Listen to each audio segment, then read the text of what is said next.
Instituto Bíblico del Aire, capacitando para el servicio eficaz.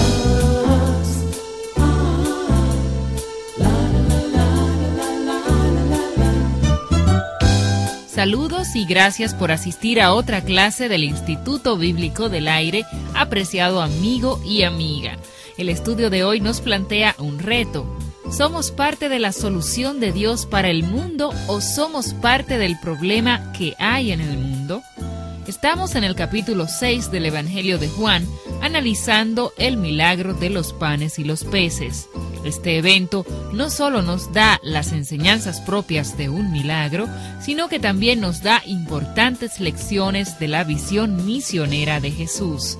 Esté muy atento y prepare su corazón para lo que el Señor nos quiere enseñar en la clase de hoy. Alberto Valle ya está listo para presentárnosla. Bienvenido, apreciado amigo y amiga de este su Instituto Bíblico del Aire. Si estuvo con nosotros en el estudio anterior del capítulo 6 del Evangelio de Juan, recordará que dijimos que un gran misionero, el doctor Robert S. Glover, creía que el milagro que allí se nos relata, la alimentación de los 5,000, es, además de un milagro, una parábola sobre la visión misionera de Jesús. Además, el doctor Glover creía que esta era una parábola de la estrategia misionera de Jesús. Él estaba implementando su visión misionera. Jesús tenía un tipo especial de pan que compartir con el mundo. Esto lo encontramos más adelante, cuando Él nos habla en el discurso del pan de vida. Jesús está usando estas necesidades básicas o instintivas de los seres humanos para ilustrar su evangelio y la vida eterna que éste nos brinda cuando es respondido de la manera adecuada.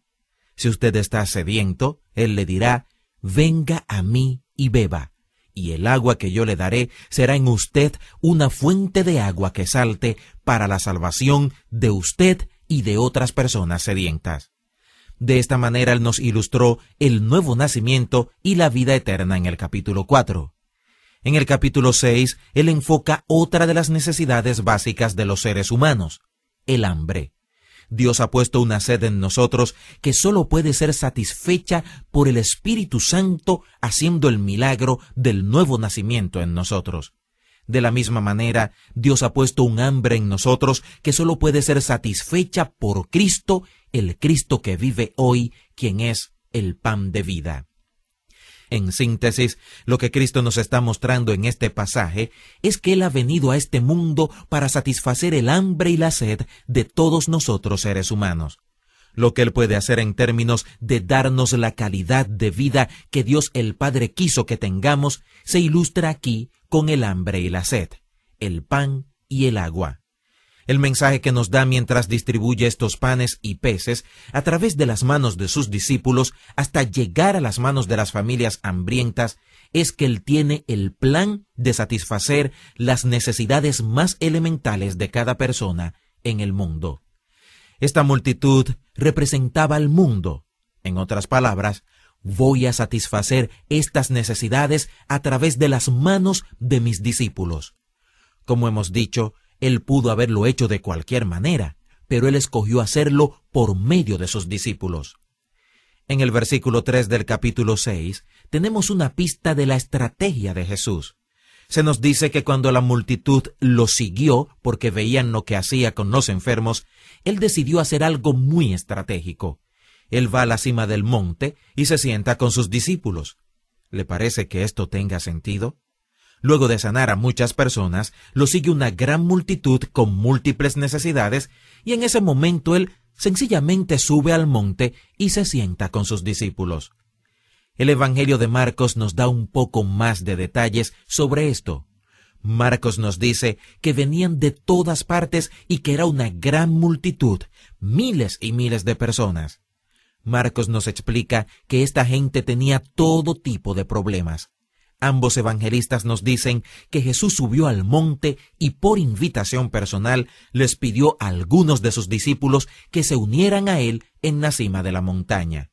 Marcos 3:14 nos dice que entonces llamó a 12 de ellos para que estuvieran con Él y para enviarlos a predicar. Y entonces nos da los nombres de los 12 apóstoles que comisionó. Mateo también nos presenta el detalle de este evento en la vida y ministerio de Jesús. Como Marcos, Mateo nos explica de dónde venía toda esta gente y nos da detalles de los problemas que tenían, los cuales eran ministrados por Cristo. Es Mateo quien nos dice que cuando Jesús levantó sus ojos, sintió una gran compasión por las multitudes, subió a lo alto del monte, esperó hasta que los discípulos que él invitó se le unieran, y entonces abrió su boca y les enseñaba. Esto está registrado en los capítulos 5 a 7 de Mateo y lo conocemos como el Sermón del Monte. Nosotros lo llamamos el primer retiro cristiano porque fue lo que sucedió realmente. Jesús comenzó su ministerio con un retiro y en Juan capítulos 13 al 16 se nos muestra que terminó su ministerio con otro retiro. Lo que vemos en Mateo 5 a 7 no es un sermón, es más bien una serie de enseñanzas. Él les habló de actitudes, de disciplina espiritual, les habló del compañerismo y les habló de valores. Él les enseñó sobre muchas cosas. Comenzando entonces en el verso 13 de Mateo 7, él hace una maravillosa invitación. Lo que él realmente hizo en este monte fue reclutar a sus apóstoles. Algunas personas entienden que Mateo 5 a 7 constituyen la esencia de la enseñanza de Jesucristo y el contexto de esta enseñanza es el siguiente. Jesús llama a un grupo de hombres de esa multitud y los desafía a ser parte de la solución a los problemas de la gente de abajo en el monte. Podríamos decir que el desafío fue algo como: ¿serán ustedes parte de la solución o parte del problema? ¿Serán ustedes parte de la respuesta o sencillamente otro signo de interrogación? Y es en el Sermón del Monte donde él les dice cómo ser parte de la solución, cómo ser parte de la respuesta. Entonces, luego que les habla sobre las actitudes, el compañerismo, la disciplina y los valores que los pueden convertir en parte de la solución y en su respuesta, les presenta un gran reto. Hay dos tipos de personas quienes quieren ser soluciones y respuestas. Los podemos llamar los muchos y los pocos. Los muchos piensan que hay un camino fácil para llegar a ser parte de la respuesta, pero ellos nunca llegan a ser parte de esa respuesta. Los pocos saben que no hay camino fácil, saben que es difícil, saben que es una disciplina. Pero estos pocos llegan a ser parte de la solución y la respuesta. Así que el reto es: no sea parte de los muchos, sino parte de los pocos. La pregunta es usted parte de los muchos o parte de los pocos? Luego, Jesús les habla sobre los falsos y los verdaderos. Les habla sobre aquellos que hablan y no hacen. La invitación fue: ¿les gustaría ser parte de los pocos? ¿Les gustaría ser parte de aquellos que son reales y verdaderos? ¿Les gustaría ser parte de los hacedores, no parte de los que hablan y nada más? Es posible que cuando él terminara con estos retos en el Sermón del Monte, solo quedaran 12 hombres. Él comisionó a esos 12 hombres para que fueran sus apóstoles. Podríamos estar de acuerdo con el doctor Robert Glover en el sentido de que esto, además de ser un gran milagro, fue también una parábola de la visión misionera de Jesús.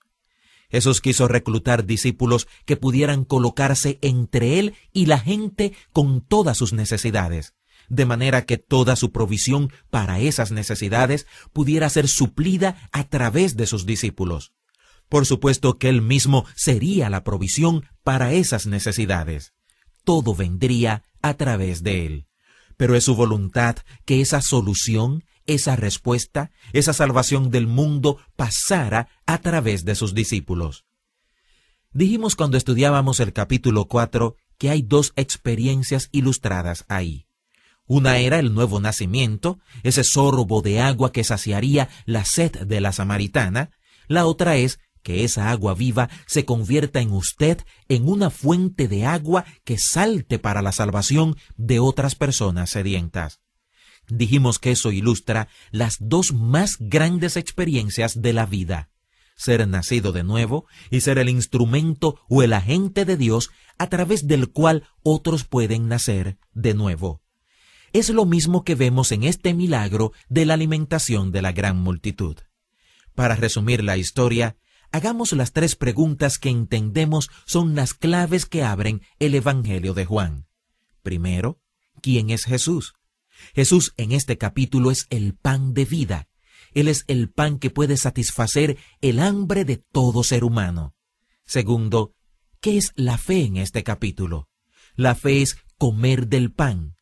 En el capítulo 4 aprendimos que la fe es beber el agua que puede saciar su sed. Si usted cree que el agua puede saciar su sed, entonces, como muestra de que usted cree, usted toma un vaso de esa agua. Así que en Juan 4, la fe es un sorbo de agua. En el capítulo 6, la fe es comer del pan de vida. Por último, ¿qué es la vida en este capítulo? La vida es satisfacer su hambre, y aún más que eso. La vida es ilustrada en estos discípulos que fueron colocados estratégicamente entre Jesús y la multitud hambrienta. La vida es saber que la provisión de Dios para la necesidad del mundo es pasada a este mundo a través de agentes humanos como usted y como yo, a través de las manos suyas y las mías. Así podemos ver a Jesús en este capítulo. Así podemos definir la fe y así se nos presenta la vida mientras recorremos el Evangelio de Juan, capítulo 6.